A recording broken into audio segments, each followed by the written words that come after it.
हरे कृष्ण कृष्ण कृष्ण हरे हरे, हरे राम राम राम हरे हरे। हरे कृष्ण। नमो विष्णुपादाय कृष्णपृष्ठाय भूतले श्रीमते भक्तिवेदांत स्वामी नीति नामिने नमस्ते सरस्वती देवी गौरवाणी प्रचारिणे निर्विशेष शून्यवादी पाश्चात्य देशतारिणे। नमो महावदन्याय कृष्ण प्रेम प्रदायते कृष्णाय कृष्ण चैतन्य नामने गौरतिसे नमः। हे कृष्ण करुणा सिंधु दीनबंधु जगतपते गोपेश गोपिका कांत राधा कांत नमस्तुते। तप्त कांचन गौरांगी राधे वृंदावनेश्वरी वृषभानुसुते देवी प्रणमामि हरिप्रिये। वाञ्छाकल्पतरुभ्यश्च कृपा सिन्धुभैव च पतितानां पावनेभ्यो वैष्णवेभ्यो नमो नमः। जय श्री कृष्ण चैतन्य प्रभु नित्यानंद श्री अद्वैत गदाधर शिवासादि गौर भक्तवृंद। हरे कृष्ण कृष्ण कृष्ण हरे हरे, हरे राम राम राम हरे हरे। हरे कृष्ण। हरे कृष्ण। तो आज बहुत ही पवित्र दिन है। चैत्र महीना कृष्ण पक्ष द्वादशी तिथि पापमोचन एकादशी का पारण दिन द्वादशी तिथि आज बहुत ही महत्वपूर्ण है। आज के दिन भगवान श्री चैतन्य महाप्रभु अपनी दैन्यता को प्रकाश किए थे। तो ऐसे भगवान श्री चैतन्य महाप्रभु अपनी दैन्यता अपने सारे भक्तों के साथ, अपने विभिन्न प्रकार के भक्तों के साथ, विभिन्न प्रकार के पार्षदों के साथ अपनी दैन्यता को प्रकाश किए थे। परंतु इस आज के दिन, इस कृष्ण चैत्र महीना के कृष्ण पक्ष के द्वादशी की तिथि के दिन प्रेम अवतार श्री चैतन्य महाप्रभु अपने एक महान पार्षद, अपने एक महान भक्त के साथ अपनी दैन्यता को विशेष रूप से प्रकाश किए थे। वे करुणा के सिंधु, वे करुणा के सागर किस प्रकार अपने भक्तों को करुणा प्रदान करते हैं, इसको आज के तिथि के दिन उनके एक विशेष लीला के माध्यम से उन्होंने प्रकाश किए थे। तो चैतन्य महाप्रभु जब नवद्वीप में आविर्भूत हुए थे तो उनके साथ विभिन्न प्रकार के उनके सारे पार्षद भी आकर अवतरित हुए थे नवद्वीप में। और उनके सारे पार्षद, उनके चैतन्य महाप्रभु के सारे पार्षद चैतन्य प्रभु के विभिन्न लीलाओं, विभिन्न प्रकार से भाग लिए थे, विभिन्न प्रकार से उनके साथ सहयोग किए थे चैतन्य महाप्रभु के साथ। तो इन सारे बहुत सारे पार्षदों में से चैतन्य महाप्रभु जब संकीर्तन करते थे, चैतन्य महाप्रभु कीर्तन करते थे, तो उनके 3 मुख्य पार्षद थे, गोविंद घोष, बासु घोष और माधव घोष। ये 3 भाई थे, सहोदर भाई थे तीनों, गोविंद घोष, माधव घोष और बासु घोष। ये तीनों भाई चैतन्य महाप्रभु के प्रधान कीर्तनिया और मृदंग वादक थे। महाप्रभु जब कीर्तन करते थे तो ये तीनों भाइयों में से कोई गाते थे, कोई मृदंग बजाते थे। इस प्रकार से ये तीनों भाई गोविंद घोष, माधव घोष और गोविंद घोष, वासुदेव घोष और माधव घोष, ये तीनों भाई महाप्रभु के महान पार्षद, कीर्तनिया पार्षद थे।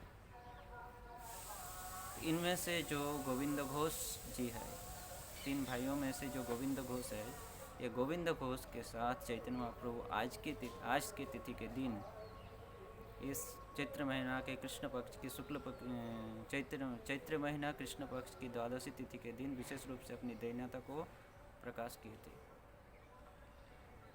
तो ये गोविंद घोष, माधव घोष और वासुदेव घोष, ये तीनों भाई पश्चिम बंगाल के बर्धमान जिले के केतुग्राम थाना कुलाई नामक एक गांव में जन्म ग्रहण किए थे।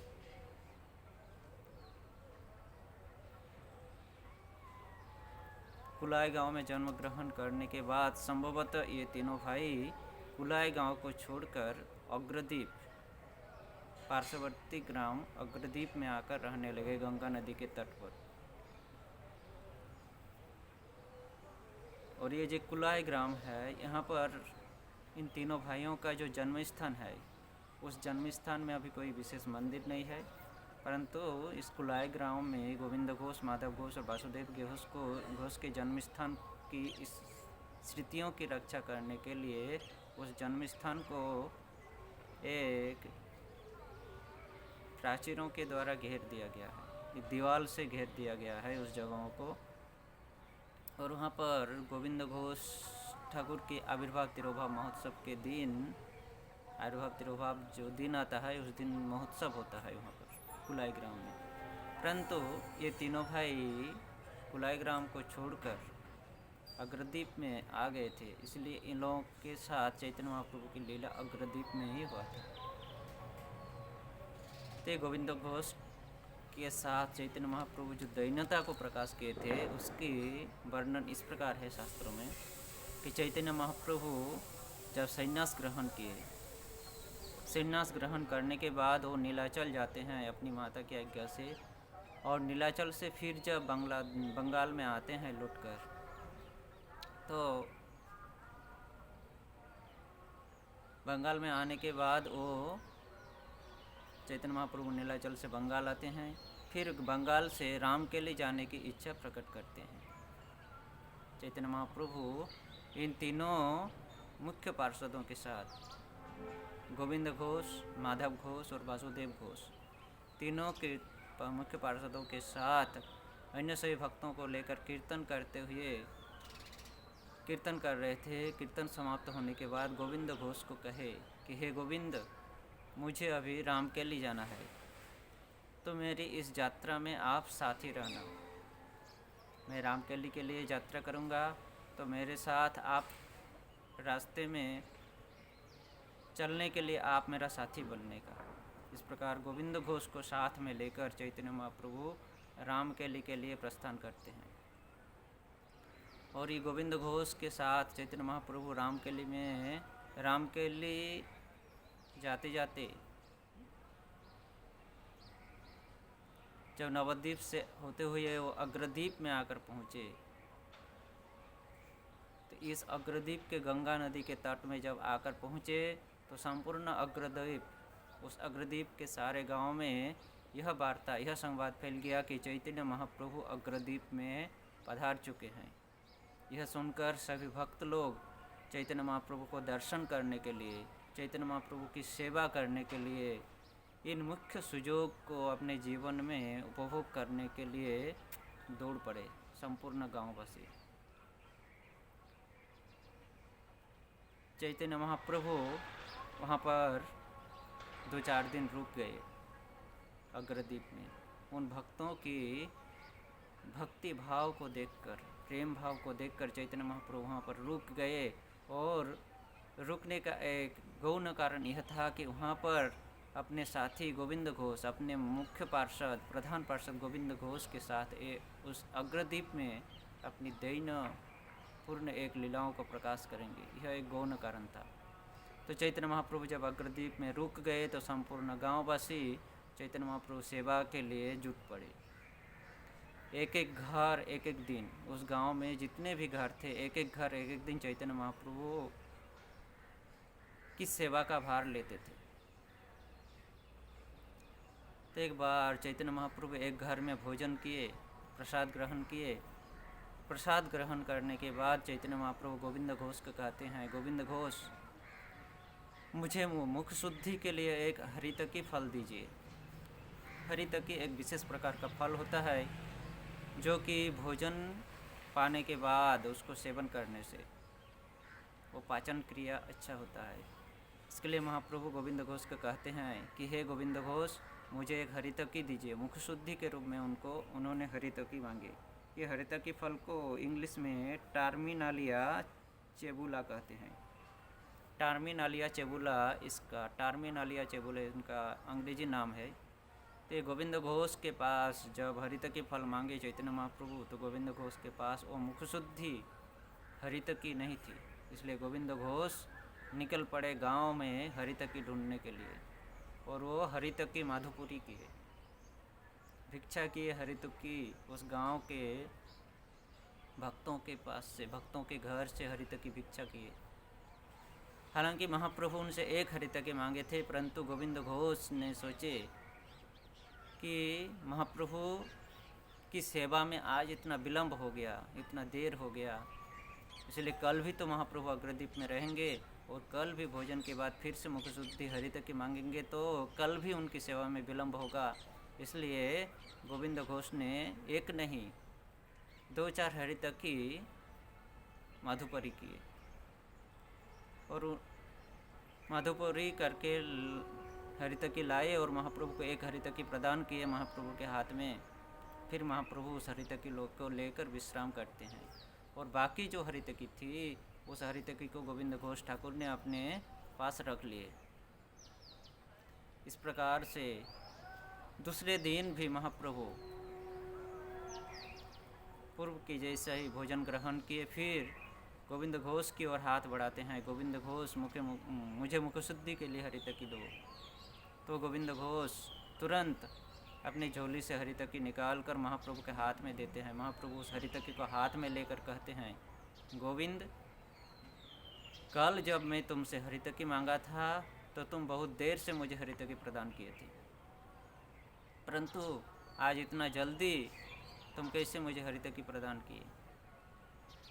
तब गोविंद घोष कहने लगे, हाथ जोड़कर कहने लगे, हे प्रभु, कल आप जब हरितकी मांगे थे तो मेरे पास हरितकी नहीं था, इसलिए मैं माधुपुरी करने के लिए गया था गांव, इसलिए आपकी सेवा में विलम्ब हो गया था।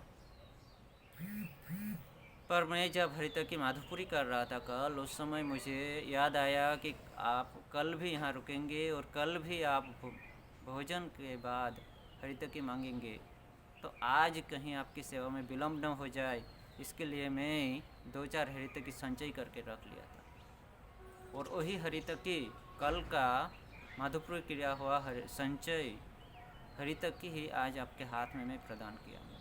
इस संचय की बात को सुनकर महाप्रभु को बहुत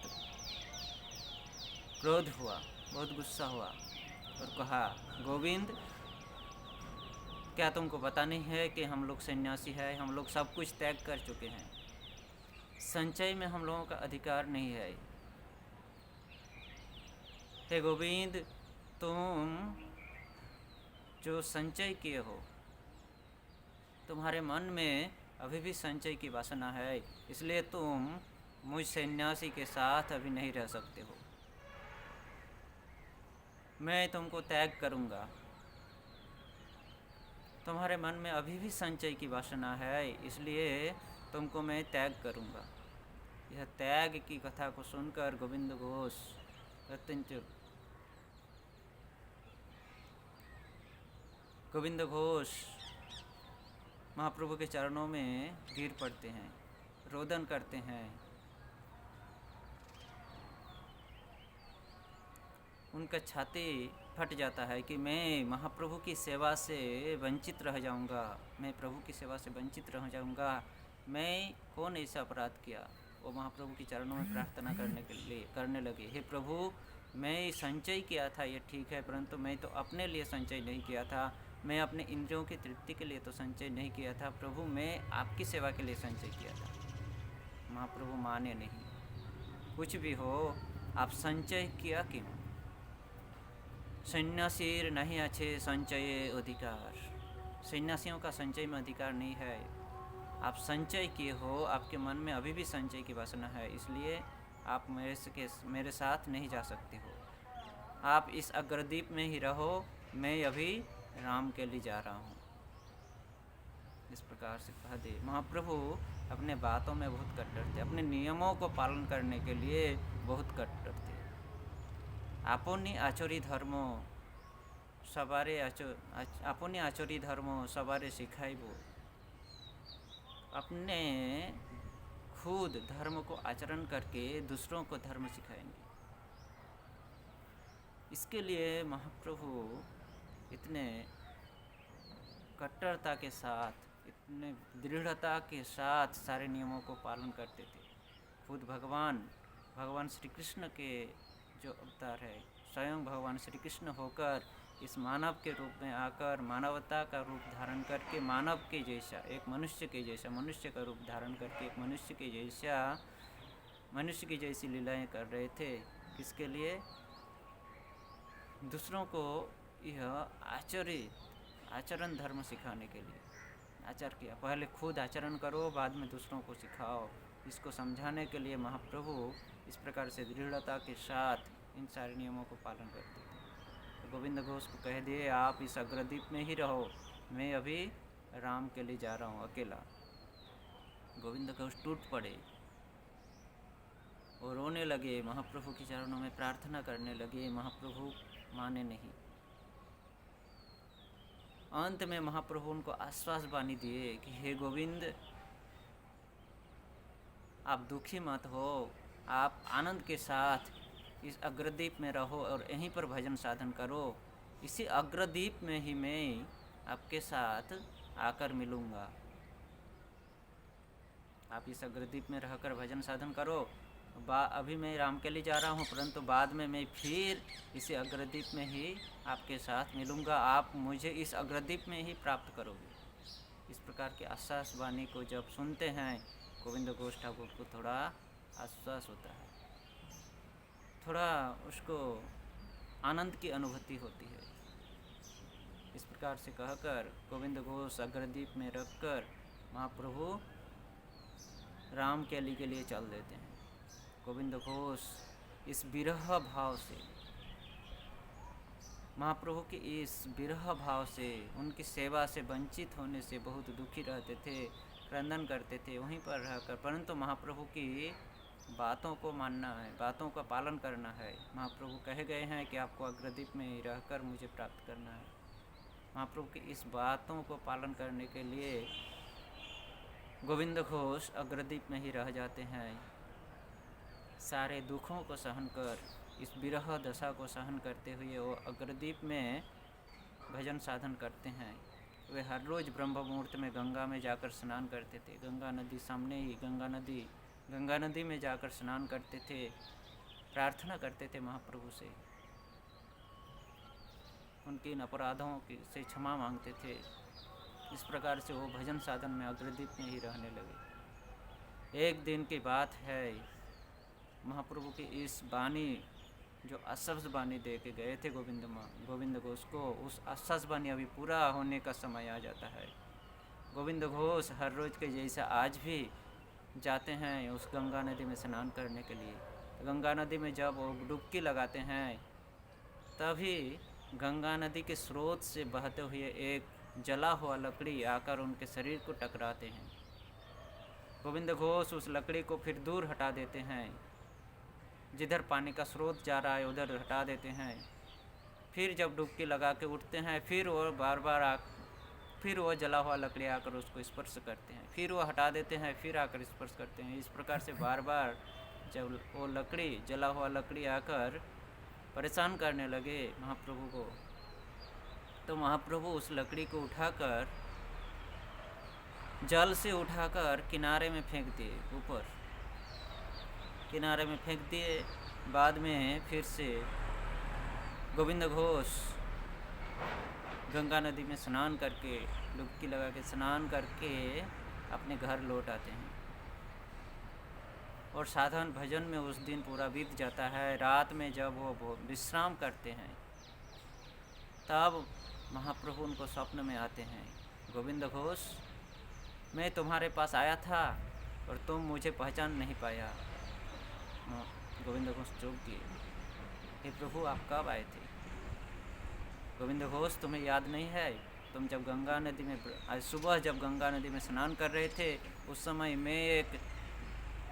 उस समय तुम्हारे शरीर को एक लकड़ी, जला हुआ लकड़ी आकर स्पर्श कर रहा था, तो तुम उसे एक जला हुआ लकड़ी समझकर उसे उठाकर, पानी से उठाकर ऊपर फेंक दिए हो किनारे में।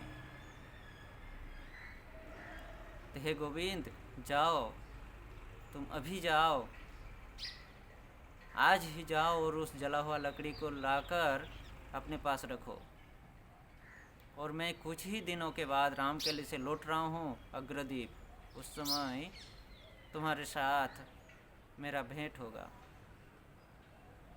इस प्रकार से महाप्रभु अदृश्य हो जाते हैं। इस बात को कहकर गोविंद घोष की नींद टूटती है। ब्रह्म मुहूर्त में वो दौड़ते हैं गंगा नदी के तट पर, जहाँ पर उस घाट में जहाँ पर वो स्नान करने के समय उस लकड़ी को फेंक दिए थे, जला हुआ लकड़ी को। वो दौड़कर जाते हैं और उस स्थान में ही उस लकड़ी को मिलता है, परंतु उस लकड़ी को जब वो उठाने जाता है तो वो बहुत भारी लगता है। वो देखता है यह लकड़ी नहीं, यह एक काला पत्थर है। गोविंद घोष महाप्रभु की कैसी लीला देखिए। गोविंद घोष जब स्नान कर रहा था, वह लकड़ी था। उनको लगा था कि एक लकड़ी है, जला हुआ लकड़ी, क्योंकि गंगा नदी के तट में बहुत सारे शव दाहन होता है और जलने के बाद, शव दाहन करने के बाद, जलाने के बाद जो अवशेष लकड़ी उसको गंगा नदी में फंसाया जाता है, फेंक दिया जाता है अवशेष लकड़ी को। इसलिए उन्होंने सोचा कि यह शव दाहन किया हुआ कोई लकड़ी होगा। वो अस्पृश्य सोचकर, अशुचि समझकर उन्होंने उसको तीर में फेंक दिया था, किनारे फेंक दिया था, अशुचि वस्तु समझकर। परंतु आज महाप्रभु के निर्देश के अनुसार स्वप्नादेश के बाद जब वो लकड़ी उस लकड़ी को उठाने के लिए जा रहा है तो वह भारी महसूस होता है और देखते हैं कि यह लकड़ी नहीं, यह पत्थर है। गोविंद घोष से उठ नहीं रहा था वो पत्थर, फिर भी वो बहुत कोशिश करके, बहुत कष्ट के साथ उस पत्थर को उठाकर महाप्रभु की इच्छा से, महाप्रभु की बातों को पूरे करने के लिए गोविंद घोष उस पत्थर को गंगा नदी के तट से उठाकर अपने आंगन में लाकर रखते हैं। ठीक कुछ दिनों के बाद, 2-4 दिनों के बाद महाप्रभु फिर से रामकेले से लौटकर अग्रदीप आते हैं। तो गोविंद घोष महाप्रभु को देखकर बहुत खुश होते हैं, उनकी सेवा करते हैं। दूसरे दिन, जिस दिन आए महाप्रभु अग्रदीप, उसके दूसरे दिन महाप्रभु भोजन किए। भोजन करने के बाद गोविंद घोष को सामने बुलाकर कहते हैं, हे गोविंद, क्या कल तुम्हें वह लकड़ी मिला था नदी के तट पर? गोविंद घोष के आंखों में आंसू आ जाता है। प्रभु, वो लकड़ी नहीं था, वो एक सुंदर काला पत्थर था। मैं जिसे लकड़ी समझकर उसको तीर में फेंक दिया था, वह लकड़ी नहीं, वह काला पत्थर था। तो महाप्रभु हंसते हुए कहते हैं, कहाँ है वह पत्थर? महाप्रभु को दिखाता है इस आंगन में। तो गोविंद घोष को कहते हैं, ठीक है, बहुत अच्छी बात है, इस पत्थर से आप एक कृष्ण का विग्रह बनाओ और कृष्ण का विग्रह बनाकर उनकी सेवा करो, भक्ति भाव से उसकी सेवा करो, उस विग्रह की।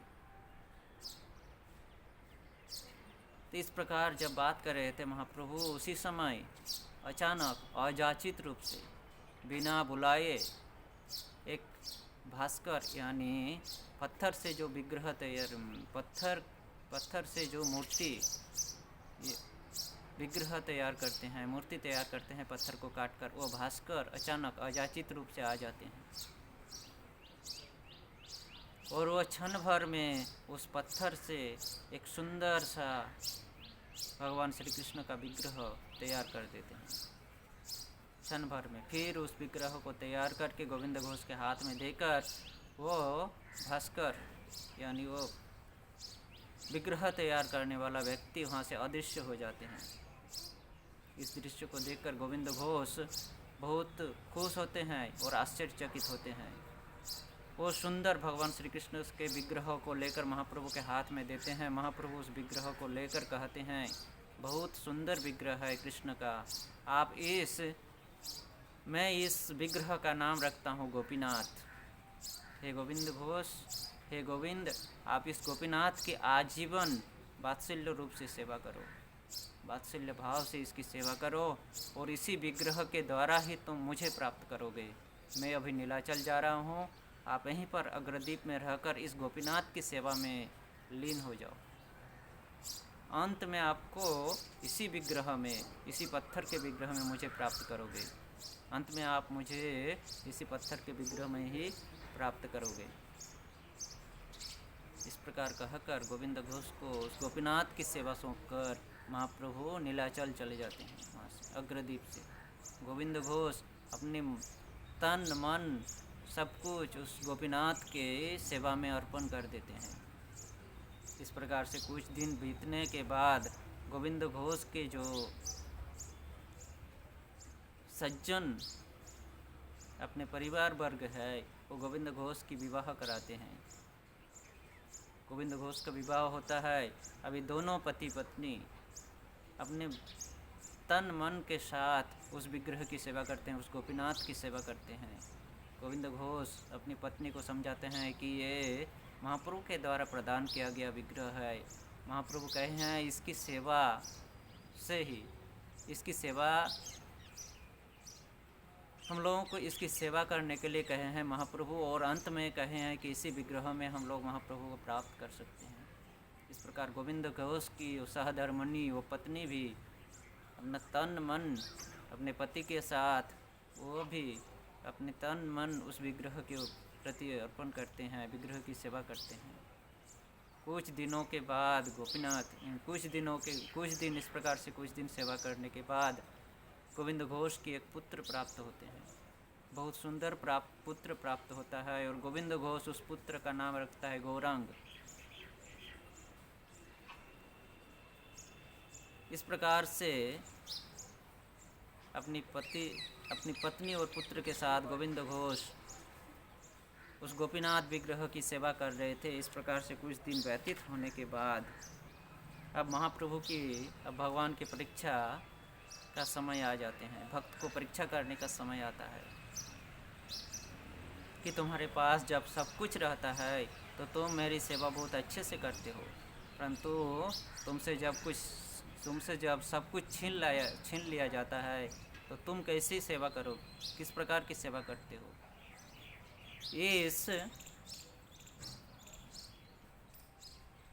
इसकी परीक्षा करने के लिए, इस भाव को व्यक्त करने के लिए महाप्रभु भगवान इसको व्यक्त करने के लिए, इसको प्रकाश करने के लिए अपने भक्तों के साथ इस प्रकार की परीक्षा करते हैं, इस प्रकार की लीला करते हैं। तो गोविंद घोष अकेले सेवा कर रहे थे। उसके बाद विवाह होता है, उसके बाद पुत्र प्राप्त होता है। अभी बहुत खुशी के साथ वे गोपीनाथ की सेवा कर रहे थे।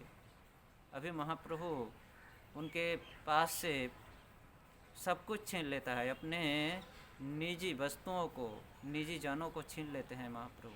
तब देखते हैं कि किस प्रकार से गोपीनाथ की सेवा इस प्रकार से गोविंद घोष कर रहे हैं। इसकी परीक्षा लेने के लिए महाप्रभु उनके पुत्र पत्नी दोनों को छीन लेते हैं।